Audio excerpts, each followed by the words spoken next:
श्री सद्गुरु महाराज की जय। श्री सद्गुरु महाराज की जय। भगवान बुद्ध वचन धम्मपद पुप्फ बग्गो। कथा नंबर 7। निष्फल और सफल वाणी। छत्तपानी उपासक की कथा 4-7। श्रावस्ती में छत्तपानी नामक एक अनागामी उपासक था। एक दिन छत्तपानी जब भगवान के पास जाकर वंदना करके बैठा, तभी महाराज प्रसेनजीत भी भगवान के दर्शनार्थ पधारे। छत्तपानी ने भगवान के गौरव से उठकर राजा को प्रणाम नहीं किया। पीछे एक दिन राजा ने उसे राजभवन के पास से होकर जाते हुए देखा। बुलवाकर उस दिन प्रणाम न करने का कारण पूछा। छत्तपानी ने बुद्ध गौरव से न उठने की बात कही। तब उसने उस पर प्रसन्न होकर अपने अंतःपुर में रानियों को बुद्ध वचन पढ़ाने के लिए कहा, किंतु उसने उसे नहीं स्वीकार किया। तत्पश्चात राजा ने भगवान के पास जाकर एक भिक्षु मांगा। भगवान ने आयुष्मान आनंद को यह काम सौंपा। वह नित्य मल्लिका और बास भक्तिया को पढ़ाने के लिए राजभवन में जाया करते थे। उनमें मल्लिका मन लगाकर पढ़ती और याद करती थी, किंतु बास भक्तिया न तो मन लगाकर पढ़ती थी और न याद करती थी। एक दिन भगवान ने आयुष्मान आनंद से इस बात को जान मेरे द्वारा उपदिष्ट धर्म मन लगाकर नहीं सुनने वाले और नहीं धारण करने वाले के लिए वर्णयुक्त गंध रहित पुष्प के समान निष्फल होता है, किंतु मन लगाकर सुनने वाले और धारण करने वाले के लिए महाफलवान कहकर इस गाथा को कहा। गाथा नंबर 51। यथापि रुचिरं पुष्पं वर्णवन्तम् अगन्धकम् एवं सुवासिता वाचा अफला होति अकुब्बतो। जैसे सुंदर वर्णयुक्त निर्गंध पुष्प होता है, वैसे ही कथनानुसार आचरण न करने वाले के लिए सुभाषित वाणी निष्फल होती है। गाथा नंबर 52। यथापि रुचिरं पुष्पं वर्णवन्तं सुगन्धकम् एवं सुभाषिता वाचा सफला होते कुब्बतो। जैसे सुंदर वर्णयुक्त सुगंधित पुष्प होता है, वैसे ही कथनानुसार आचरण करने वाले के लिए सुभाषित वाणी सफल होती है। श्री सद्गुरु महाराज की जय। प्रभु प्रेमियों, आइए इसी कहानी को ऋषिकेश शरण द्वारा संपादित पुस्तक से सुनते हैं।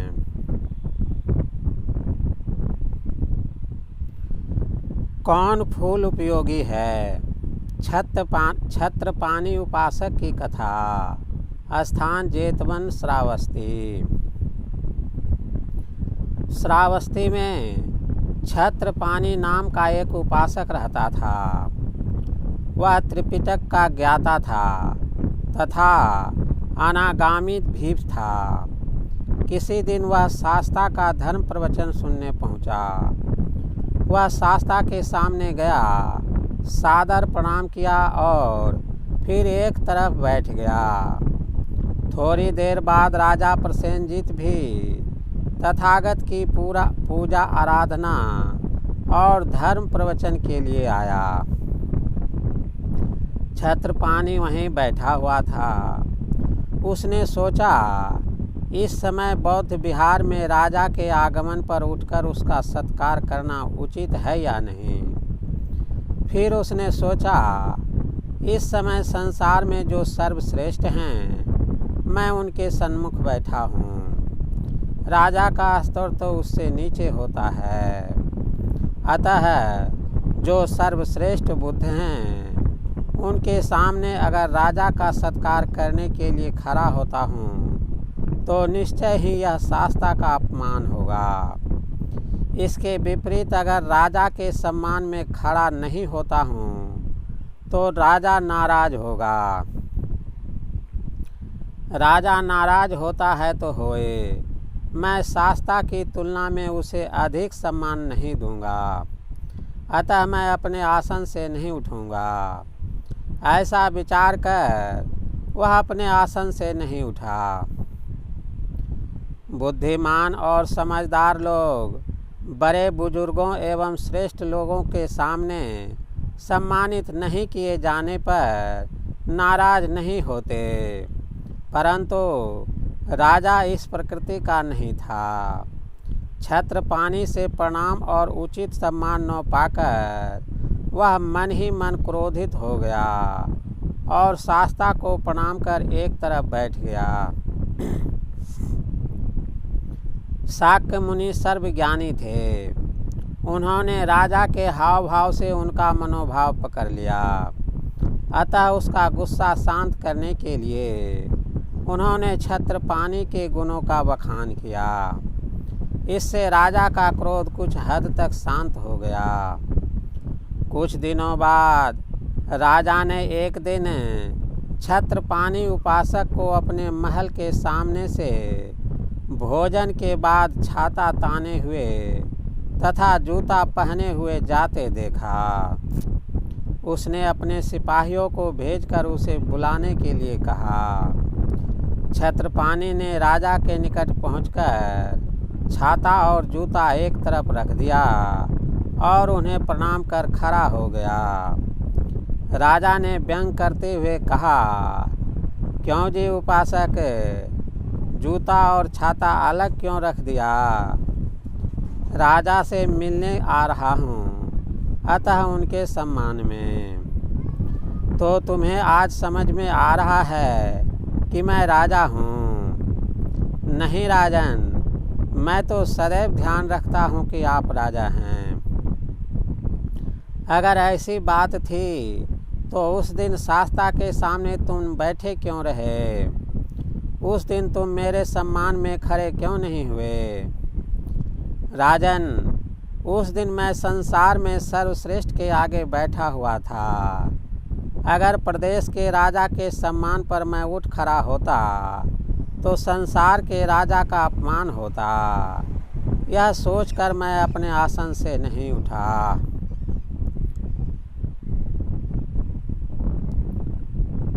तब राजा ने कहा, चलो ठीक है, मैंने तुम्हारी बात मान ली। सुना है तुम इस लोक और परलोक के विषय में, उचित अनुचित के विषय में तथा त्रिपिटक के अच्छे विद्वान हो।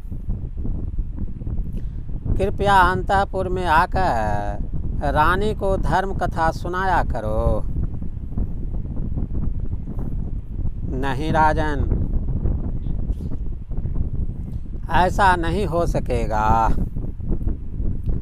क्यों श्रीमान? राजन, राजा के महल में उचित अनुचित सभी कुछ होता रहता है, अतः वह दोषपूर्ण होता है।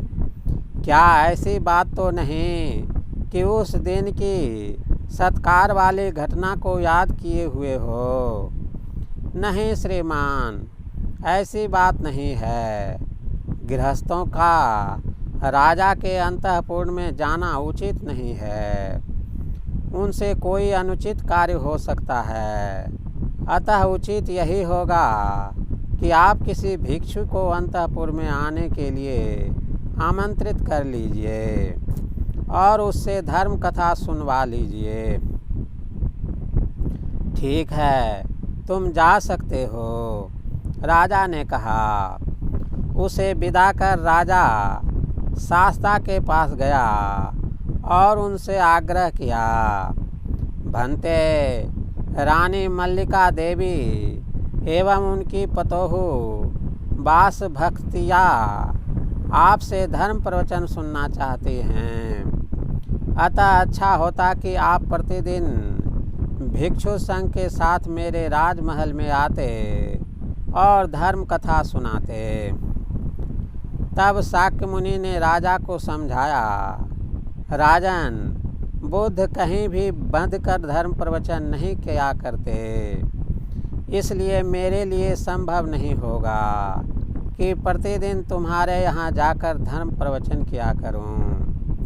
अगर ऐसी बात है तो भंते किसी अन्य भिक्षु को भेज दें।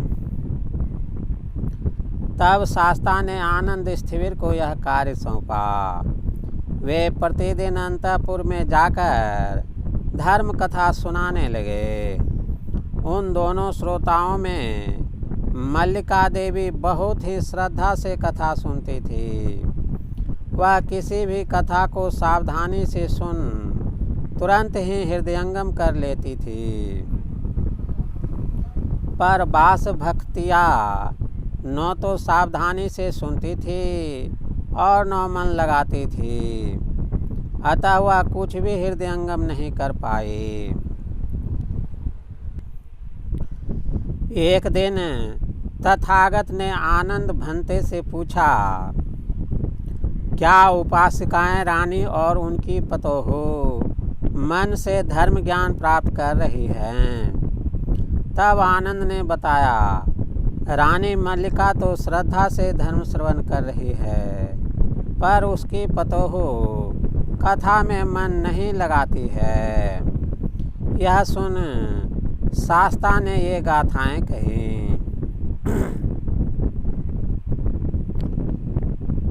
यथापि रुचिरं पुष्पं वर्णवन्तं वगन्धकम् एवं सुभाषिता वाचा अफला होते अकुबतो। जैसे फूल सुंदर हो पर वह गंध रहित हो, उसी प्रकार कहे अनुसार कार्य न करने वाले की सुभाषित वाणी निष्फल होती है।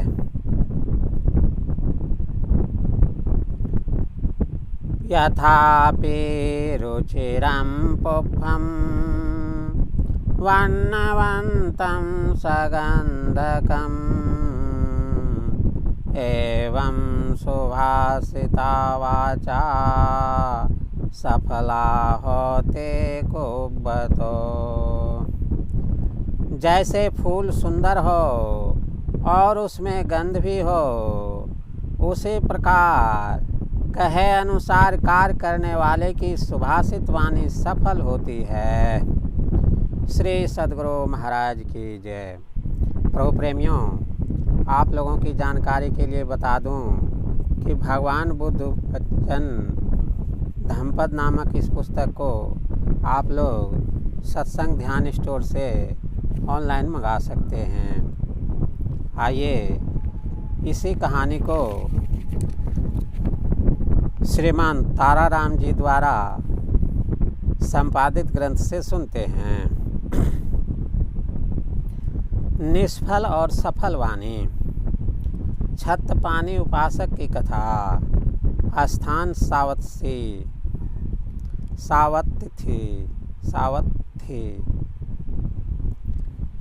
गाथा नंबर 51-52। एक समय भगवान बुद्ध श्रावस्ती के जेतवन बिहार में थे। राजा प्रसेनजित उनसे मिलने आए। वहाँ पर छत्रपाणि नामक एक उपासक बैठा था। वह भगवान के उपदेशों को सम्मान से ध्यानपूर्वक सुनता था। तब राजा तथागत से मिलने आए। जब राजा तथागत से मिलने आए तो यह छत्रपाणि राजा के सम्मान में उठा नहीं। उसने मन में सोचा, अगर वह राजा के सम्मान में उठेगा तो यह होगा कि वह तथागत को सम्मान नहीं देता है, राजा को सम्मान देता है। अतः वह उठा नहीं। राजा प्रसेनजित ने उसे बैठा देख अपनी बेइज्जती समझी और गुस्से में आग बबूला हो गया। भगवान तथागत राजा की मनोदशा और मनोभावना को भांप गए। अतः तथागत ने छत्रपाणि की प्रशंसा करते हुए बताया कि यह धर्म प्रवीण है और अनागामी फल प्राप्त कर चुका है। राजा को जब यह सब ज्ञात हुआ तो उसका गुस्सा शांत हो गया। एक अन्य अवसर पर राजा की छत्रपाणि से फिर मुलाकात हुई। राजा छत्रपाणि से कहते हैं, अरे तुम इतने विद्वान हो, मेरे राजप्रसाद में आकर मेरी दोनों रानियों को धर्म देशना देने की कृपा करो। छत्रपाणि ने मना कर दिया और कहा कि इसके लिए शास्ता से आज्ञा लेनी पड़ेगी। भगवान इस हेतु किसी भिक्षु को नियत कर लेंगे। अस्तु, राजा प्रसेनजित ने भगवान से अनुरोध किया। तथागत बुद्ध ने भिक्षु आनंद को राजप्रसाद में धर्मोपदेश हेतु नियुक्त किया। भिक्षु आनंद नियमित रूप से राजा प्रसेनजित के प्रसाद में रानी मल्लिका और रानी वासव क्षत्रिया दोनों को उपदेश देने लगे। कुछ समय बाद भगवान बुद्ध ने आनंद से दोनों रानियों के धर्म प्रवचन के विषय के विषय में जानना चाहा। भिक्षु आनंद ने बताया कि रानी मल्लिका तो गंभीरता से धर्म को सीख रही हैं, परंतु रानी वासव क्षत्रिया तो धम्म देशना पर उचित ध्यान भी नहीं देती है।